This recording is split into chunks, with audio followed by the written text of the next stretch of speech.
Public Lady na mastori ya kitaa inakukusanyia vingi tu ama mengi yanayozungumzwa uswahilini huku ama mitaani kila nyanja mbalimbali za Tanzania. Hebu kutana na mashabiki, wasikie mashabiki jinsi gani kwa kila mmoja anavyonena, anavyodhani kuelekea vuguvugu la mchezo wa Simba Sports Club ambao wanakwenda kwenye duru la pili watakaokutana na Stellenbosch ya kule South Africa. Unajua yanazungumzwa nini? Ngafunzo kwa kanda mapema kabisa wanalala, lazima tucheze finali na nakuahidi Masanda tunaenda kushangilia wenye finali taifa. Nafunga siku ya biashara kutwa mzima nitaenda taifa Benjamin Mkapa, najua finali lazima pigo Benjamin, tunaenda kuchukua mwadi tunamleta kaka Kibamba hapa, tutamwambia Ahmed Ally aje kufungua tawi letu pale. Ahmed Ally lazima atakanyaga Kibamba tukafungua tawi letu na ubingwa tumeushika mkononi mwetu. Nini kinachokupa jeuri? Mbona umekuwa na maneno matamu alafu lawasa kubwa? Bwana, Simba hii toka nipata akili yangu na miaka mingi kidogo sijaona Simba nzuri kama hii. Shane Ahoua ni mtu mmoja hatari sana. Ukimwangalia mtu anaoitwa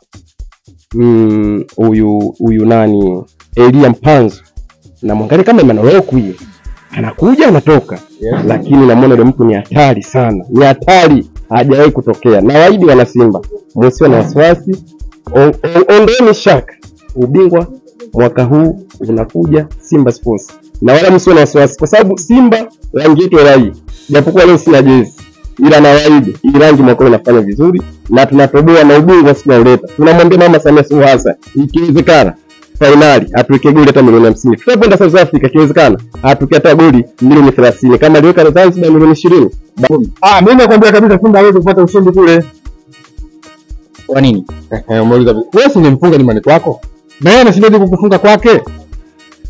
Mziaje kuhusiana na ushindi mwembamba wa Simba na kuendana na mchezo unaofuata? Kawaida ya mpira ushindi wowote ule ni ushindi, wala hauna mwembamba wala nini. Ile goli moja hilo inawezekana ikasababisha kwamba Simba wakawatoa wale jamaa. Kwa hiyo mimi ile goli wala siwezi kubeza kusema kwamba eti wamepata ushindi mwembamba, kwa sababu nao Simba walikuwa wamecheza vile kwa kujipanga kwamba wale jamaa watapate goli la ugenini. Kwa hiyo mimi naamini wazi kabisa Simba mechi inayokuja wataenda kulinda, lakini kuhakikisha kwamba wasifungwe. Wewe mshabiki wa timu gani? Mimi mshabiki wa Simba. Nimemuona hapa mshabiki wa Yanga. Hebu njoo hapa baba na wewe nipate wali matatu kutoka kwako. Mimi lazima niseme ukweli. Mimi ni mshabiki tena alialia wa Yanga Africans. Simba ni timu kubwa. Simba ni timu kubwa, lakini Simba inakuwa na makosa tu ya madogo madogo hasa katika eneo la umaliziaji. Mimi nikiomba Simba wanapokwenda kwanza waache uchoyo. Waache ule ukubwa. Sema kwamba mimi nikishinda nishakuwa mkubwa. Yaani lao liwe moja. Mtu anapopata ile pasi kusema kwamba mimi hapa pasi hii nikimpa huyu atashinda, basi watumie hivyo. Alafu Simba wawe na tahadhari. Tahadhari zao isiwe moja au mbili au tatu. Mchezo hapa wao wameusoma na wao Simba wamewasoma.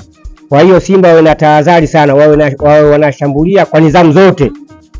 Alafu Simba wawe wote wamoja. Tunakwenda, tunarudi. Wasifanye yani makosa kama yale waliofanya mara hii, yatawagharimu sana. Na wasiwe na uchoyo wa kusema kupanda wote moja kwa moja, lazima wawe na tahadhari. Wale hasa watakitumia ni counter waziweza. Alafu Simba wawe ni watu ambao wa kuwashtukiza wale lazima watachokifanya wao, wale wachezaji walioingia hisabu ili kuja kuwafukuza Simba wale wataanza. Wewe nikikuangalia na kukusikiliza maelezo yako ni unaonesha kabisa unaitakia mema Simba. Na Simba ni mtani wako. Je, endapo akafanikiwa kupita, wewe kama atakusumbua sana? Mimi atakuwa nisumbui. Atajenga heshima ya Tanzania, lakini bado mimi nitabaki kwa Yanga na bado kombe tabaki kwa Tanzania. Wapinzani wa Simba endapo atafanikisha kupita hapa ni RS Berkane na ni Mwarabu, na tayari tushaona mchezo wake wa kwanza ameshamtungua goli 4. Wewe unahisi Simba ana uwezo wa kubeba kombe akishindana na Mwarabu huyo? Mimi lazima niseme ukweli. Unajua sisi Afrika kitu kinachotufanya mpaka tunaliona hili kombe gumu. Hili kombe sio gumu, lakini hili kombe linakuwa gumu kwa sababu kunakuwa na dabi mbili. Kunakuwa na dabi mbili. Kwa hiyo hivi leo tunasema kama Simba atapata bahati ya kumtoa yule kule, Taratibu lazima Simba aanze ugenini. Lakini lazima itakuwa kwa vile wale wenzetu. Lazima Simba ataanza nyumbani. Kwa hiyo Simba atapoanza nyumbani finali. Bado mimi namtakia mema lakini itakuwa ngumu kidogo. Fresh vipi hapa? Unaitwa nani? Mimi naitwa Shukuru Mudini Wangazi. Wewe shabiki wa timu gani? Mimi shabiki wa mnyama nyumbani. Kumbe hapo wanyama tupu. Mimi Ubwela. Yaani ile genge lenu ina maana mnanunua nyinyi tu. Hapana, wengi wanakuja kununua lakini sisi wa Ubwela lazima tuje kumchangia Ubwela. Na wewe una yepi ya kuzungumzia kwa sababu Stella Bosch mmewaona? Sina mengi sana lakini naona tu kwa ubingwa wa shirikisho mwaka huu tunachukua. Nini kinachowapa hicho kiburi ambacho nyinyi mnacho? Kwa hivyo kutokana na timu yetu ni nzuri. Kwanza ukiangalia tuna kocha mzuri. Alafu yule kocha ni South Africa na kule tunakokwenda kucheza ni South Africa. Kwa hiyo anawajua vizuri wale wa South Africa wenzio. Tutaenda kutoboa kule. Matarajio ya Simba endapo watafanikiwa kuingia kwenye hii hatua, tayari kuna mtu kamkumuta mtu goli 4 kule na anaitwa Berkane. Wewe unamchukuliaje Berkane au unamzungumzia? Kwanza Berkane ni Mwarabu. Hao Waarabu tushazoea sana. Tushacheza nao sana. Sio huyu Berkane. Sisi tushacheza mpaka kule Misri kule tumewahi kumtoa hadi Zamalek. Kwa hiyo Mwarabu asikutishe kabisa. Yaani Mwarabu Berkane asikutishe kabisa. Asikutishe kabisa.